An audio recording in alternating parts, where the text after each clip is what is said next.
2024 is here and the anticipation for the winter season is at an all-time high, and there are some potentially really good bangers that you need to keep your eyes open for. Starting with Unwanted, Undead Adventurer. A very spirited adventurer named Rent gets a little over his head and instead of finding treasure at the end of a pathway, ends up finding his doom because of a dragon. But it isn't over yet. He wakes up as a skeleton, grabs his gear, and continues on his adventure. But this time to turn back to his old and better self. If you saw Berserker Gluttony from last season, it's got some serious vibes on that line. I liked that, so I'm very excited.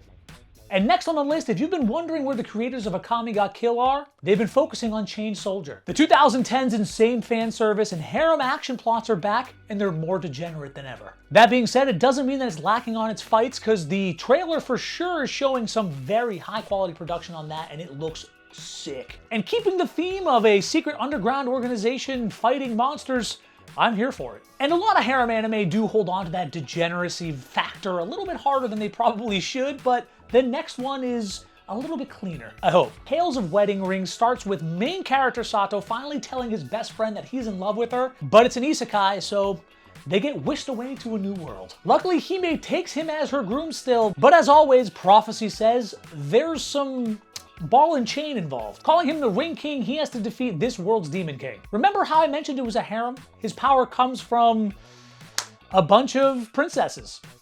Comedy, fan service, a decent plot, it's hard not to be excited. And if you're like me and dark fantasies get you excited, this one might surprise us. The next one's called The Witch and the Beast.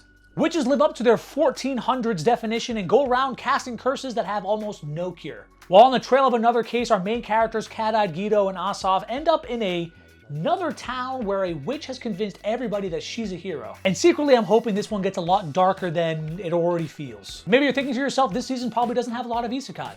We got another one. My instant death ability is so overpowered really caught my eye because they took the overpowered main character trope and they just took it to a completely new level. They gave the main character the power to unalive anybody whenever he wants. But the best part about this, the twist, is that he's completely uninterested, which makes him a wild card. Being apathetic, with arguably the strongest power ever given, it's a very interesting take and I'm excited to see where it goes. If you're liking this content, this kind of updates, please make sure you like, subscribe, and leave a comment. Let me know what other things you'd like to see as well. And now on to the final 5. This one I've been very personally stoked for. Adventure, comedy, and more importantly, food and anime are not in any way a new idea, but Delicious in Dungeon takes them all and does them very, very well. It creates an attention-grabbing world of swords and sorcery, a lot of laughs, and a beautifully produced, high-quality food anime. A fun series where all the characters get very good screen time and have a lot of personal growth, and it's something you should put on the menu. Let's just hope they can save their party mate from the dragon. Studio Bones is celebrating 25 years, and one thing that they've always done extremely well is sci-fi and action. And they decided to blend them together with Metallic Rouge. An original anime set in a world where humans and androids coexist, and the main character is an android sent by the government to take out 9 other androids that threaten them. The animation looks stunning, the fight sequences just from the trailer get me absolutely gassed. And with the mech-like transformations, it's really not hard to expect a lot from this. I mean, with shows like Bungo Stray Dogs and FMA, they got a lot to live up to. Some nostalgia decided to seep its way into this season with Shaman King Flowers. Coming full circle from watching Yo and Anna fight for the fate of the world during the shaman fight, to them having a kid, Hana. Now, if you're a Boruto fan, this might have a little bit of a similar feel. Hana struggles with being the child of the Shaman King, being raised by somebody else and barely knowing his parents, and then has to battle relatives for succession. Hiroyuki's art style is always elite and very unique, and I'm extremely excited to see this as an anime. And now we have another isekai to add to the list, The Wrong Way to Use Healing Magic. I got to see the premiere of this at Anime Frontier, and it was absolutely just everything I wanted it to be. Walking home with 2 friends, the main character gets pulled into a hero summoning to another world, and when they test their magic power, he ends up with the rarest of them all,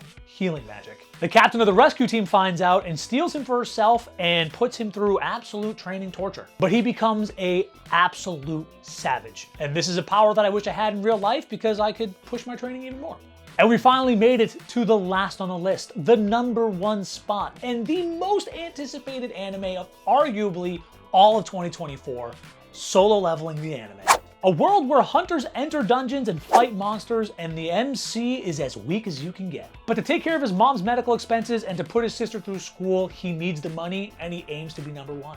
I don't really think there's much more that needs to be said about Solo Leveling. If you didn't know it's coming, now you do. And if you had never heard of it, get excited because it is going to be absolutely elite. That's what's coming for winter 2024. Like, subscribe for all the weeby goodness. Be healthy, stay healthy, keep lifting each other. Have a very happy new year. See you guys in the next one.